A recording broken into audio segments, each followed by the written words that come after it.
2022 का उत्तर प्रदेश विधानसभा का चुनाव प्रारंभ हो चुका है और पहले चरण का मतदान कोरोना महामारी के दौरान 10 फरवरी को संपन्न होगा। भाइयों बहनों, यहां पर द्वितीय चरण में 14 फरवरी को मतदान होना है और इसीलिए आप सबको पहले से ही मानसिक रूप से तैयार होने के दृष्टि से आह्वान करने के लिए ही आज मैं इस बिजनौर जनपद के दौरे पर आया हूं। ये बिजनौर जनपद हो सकता है पिछली सरकारों के लिए अभिषिक्त रहा हो, क्योंकि ये मान्यता थी कि मुख्यमंत्री बिजनौर जनपद में नहीं आते हैं। लेकिन मैंने इस मिथक को तोड़ा था भी। मैं पिछले दिनों मेडिकल कॉलेज के शिलान्यास में भी आपके इस जनपद में आया था और इससे पहले भी मैंने इस जनपद में कई दौरे किए हैं। महात्मा विदुर के नाम पर इस जनपद में मेडिकल कॉलेज का निर्माण हम लोग कर रहे हैं। अन्यथा बिजनौर को लोग ये मानते थे कि इस जनपद को लोगों ने छोड़ सा दिया था, भगवान भरोसे छोड़ा हुआ था। यहां पर विकास के कार्य नहीं हो पाते थे, यहां पर किसानों की सुनवाई नहीं होती थी, यहां पर पेशेवर माफिया और अपराधियों को सत्ता का संरक्षण प्राप्त होकर के उन्हें अराजकता फैलाने की पूरी छूट दी जाती थी। लेकिन भाइयों बहनों, पिछले 5 वर्षों के अंदर आपने बदलते हुए उत्तर प्रदेश की तस्वीर को भी और उसकी तकदीर को भी अपनी आंखों से देखा है।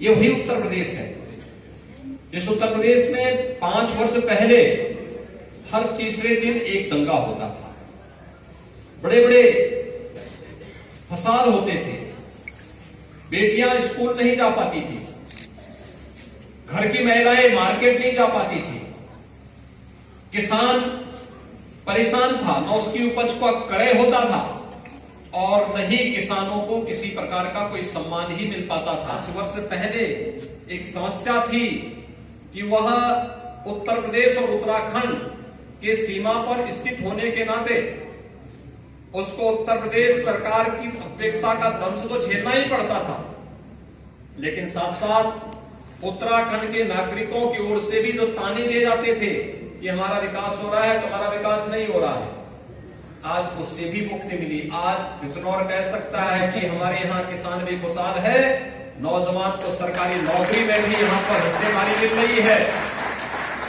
यहाँ का व्यापारी भी सुरक्षित हो रहा है और साथ साथ मेडिकल कॉलेज जैसे अत्याधुनिक चिकित्सा संस्थान भी अब बिजनौर जनपद में स्थापित हो रहे हैं। यहाँ की चीनी मिलों के पुनरुद्धार की कार्रवाई को भी सरकार ने व्यवस्थित रूप से आगे बढ़ाने का कार्य किया है। भाइयों बहनों, 5 वर्ष तक बिना रुके, बिना डिगे, बिना थके और बिना झुके हमारी सरकार ने प्रदेश के अंदर गांव का, गरीब का, किसान का, नौजवान का, महिलाओं के कल्याण के लिए बिना चेहरा देखे, बिना उसकी जाति और मत और मजहब पूछे उसे शासन की योजनाओं का लाभ दिलाया। जो लोग सामाजिक न्याय की बात करते हैं उनसे पूछना चाहिए, एक गरीब को मकान मिलना सामाजिक न्याय है या उस गरीब के मकान के हक को छीन लेना सामाजिक न्याय है?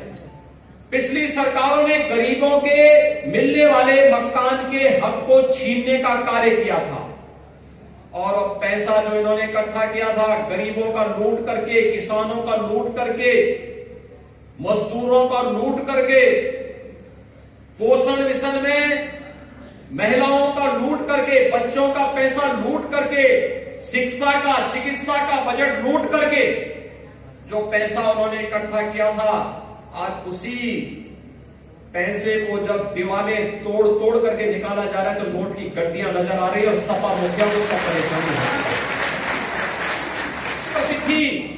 हमने गरीब को 43 लाख आवास दिए, गरीबों के लिए 2 करोड़ 61 लाख शौचालय बनाए, हर मजरे तक बिजली पहुंचाने का प्रयास किया, हर गरीब को रसोई गैस के कनेक्शन दिलाए। कोरोना कालखंड में 5 वर्ष में दंगा नहीं हुआ होगा, क्योंकि दंगाई को मालूम था दंगा करेंगे तो आने वाली 7 पीढ़ियां भरते भरते थक जाएंगे, भर नहीं पाएंगे। लेकिन भाइयों बहनों, हमारी संवेदना तो स्पष्ट थी, गरीब के प्रति, नौजवान के प्रति, महिलाओं के प्रति, व्यापारी के प्रति, समाज के प्रत्येक तबके के प्रति। हमने चेहरा देखकर के योजनाओं का लाभ नहीं दिया, सबका साथ, सबके विकास की भावना के साथ इन योजनाओं को पहुंचाने का कार्य किया। लेकिन सपा हो या बसपा या कांग्रेस, इनकी नीति भी खराब थी और नियत भी खराब थी। ये चेहरा देखते थे, चेहरा देखकर की योजनाओं का लाभ देने का प्रयास करते थे, और वो भी आधा अधूरा, क्योंकि पूरा तो उन्होंने कभी दिया ही नहीं और सोचा ही नहीं। उनकी संवेदना किनके प्रति थी? दंगाइयों के प्रति थी। उनकी संवेदना थी अपराधियों के प्रति, उनकी संवेदना थी पेशेवर माफियाओं के प्रति, उनकी संवेदना थी इस देश के आन बान और शान पर हमला करने वाले आतंकवादियों के प्रति। याद करिए, जब 2017 में हमारी सरकार आई थी, हमने 3 निर्णय लिए थे पहले दिन। पहला निर्णय था प्रदेश के लघु और सीमांत किसानों का 1 लाख तक का कर्जा माफ करने का। दूसरा निर्णय था बेटियों की सुरक्षा के लिए प्रतिबंधित करने का। हमने तीनों कार्य पहले दिन ही किए थे। लेकिन जब समाजवादी पार्टी 2012 में आई थी, उसने पहला निर्णय क्या लिया था? श्री राम जन्मभूमि पर आतंकी हमला करने वाले आतंकवादियों की मुकदमों को वापस लेने का। फर्क साफ है। हमारी संवेदना किसानों के प्रति थी, हमारी संवेदना बेटियों की सुरक्षा के प्रति थी, हमारी संवेदना गो रक्षा के प्रति थी, पशुपालकों के प्रति थी। लेकिन समाजवादी पार्टी की संवेदना आतंकवादियों की प्रति थी।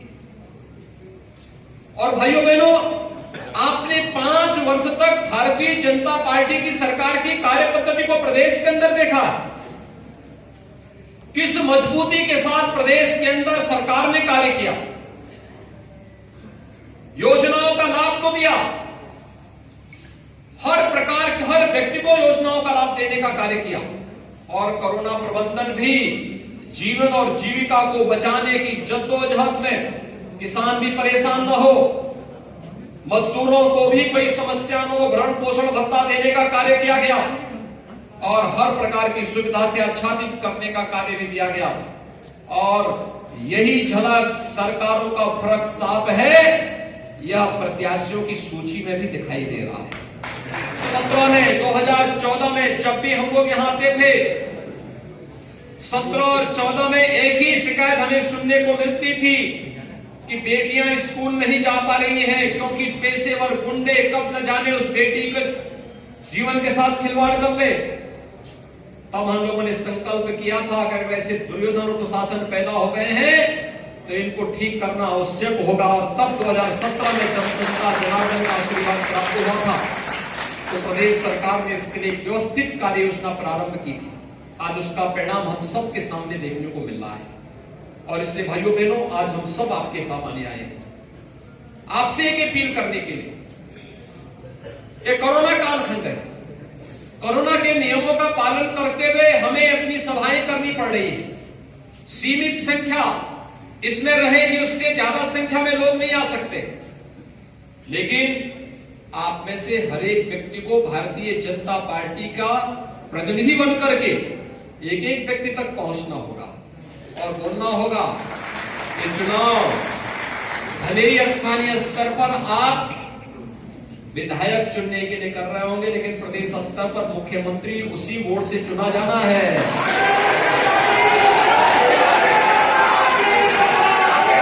और निर्णय तो मुख्यमंत्री को करने होते हैं।